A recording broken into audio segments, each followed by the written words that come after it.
Congratulations. You did our last suggestion last Saturday.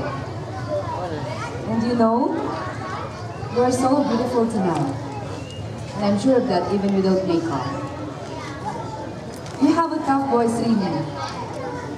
Electrifying. It's just that you lack self-confidence. That's why you were not able to control your voice well. Next time, choose the right song that is suited to your voice. Keep up. Thank you, ma'am. Next judge is Sir G for John Arvin. John Arvin, you have gained your performance the first time. Tumaas ang level ng performance mo ngayon. You gave the right emotion to the song. Naramdaman ko yun. Yun yung hinahanap ko. Saka, binigyan mo ng sarili mong style. Although na iyon ay kanta ng isang artist, hindi nawala yon, pero meron kang sariling style doon. Meron lang akong isang konting parang yung eye contact mo, medyo kulang. Nakulangan ako doon. Pero overall, excellent ang performance mo ngayon. Thank you so much, sir. Next is Gibson for Sir Benny. Hi, Jason. Kumusta ka na? Okay ka? Okay ka lang? Nice, sir. Alright. So, masasabi ko lang sa'yo, no, medyo kinabahan ka yata sa umpisa. I just don't know kung kinabahan ka na, pero naramdaman ko parang medyo ulit. Kinabahan ka nga. At siguro maganda yung boses mo. Pili ka lang ng medyo tugma sa boses mo. Yung awiting tugma sa boses mo. And yung pag-shift mo ng notes, medyo ingat-ingat lang. At timing, importante yun. Good luck sa susunod na round. Thank you so much, sir. Next up is JL for Sir Roy. Okay, good evening. Actually, I was praying I will interview contestant number 7. But I also pray that I will be the one to give the comments. Contestant number 9. Okay, first, you've got a strong voice. Powerful voice. Ang problema lang sa'yo, masyadong malikot ang mga mata mo. Masyado ka ding malikot. Kung gaano ang katipid yung ibang contestant sa paggalaw, marami kaya kang galaw. Pero,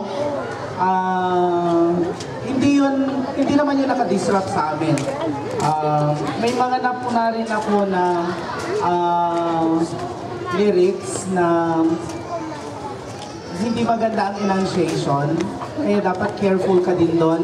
Kasi it's not only beautiful voice, pero dapat maayos ang pagkakabigkas ng mga salita para maintindihan. Isa pa, mukhang pinipili mo yung audience na natitignan mo. Dapat ang focus mo, kasi marami kami, amphitheater type yung pinagtatanghalan, dapat nakafocus ka sa lahat. Okay. Pero kung titignan ko yung score ko sa'yo, before that, favorite song ko ang Will of the Wind. At palagi ko yung kinakanta sa video, okay. At ang... Next time, mag-sample ka, sir, ha? Ngayon, gusto mo? But next time, ngayon! Ngayon. Kung ngayon, mamaya. Okay. Yung Will of the Wind kasi Kasi dapat floating yung voice para maramdaman. Kaya nga will of the wind, di ba? Pero in totality, kung bibigyan din kita ng grade for tonight, I am going to give you 88. Kung magbibigay ako ng 0 plus 3. Okay. To complete, may we have Sir JP for Kimberly. Magkaray. Okay, so good evening. Kimberly. 1,000 years ang kinanta mo. Okay, so comment. This is a constructive para alam mo nang gawin next time for improvement. Eye to eye contact. Doon ka lang nakatingin. How about us dito sa gilid na dito? Okay, next is yung stage department mo. Nasa gitna ka lang kanina. Dapat gumalaw ka kahit paminsan-minsan kasi nakakatanggal ng nervyos. Okay? You can use your hands or your hand. Okay? Then, yung gesture mo sa harapan, dapat hindi palaging nakaganito. Okay? Dapat may balance. And some notes are flats. Okay? Some notes are flats and sharps. Okay? So, 1,000 years is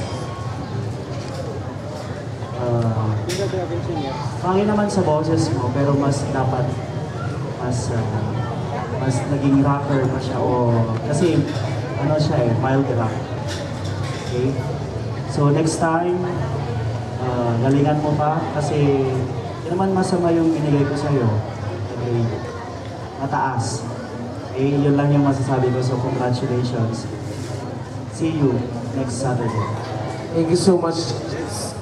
So, Okay, what's next? thank you so much, judges.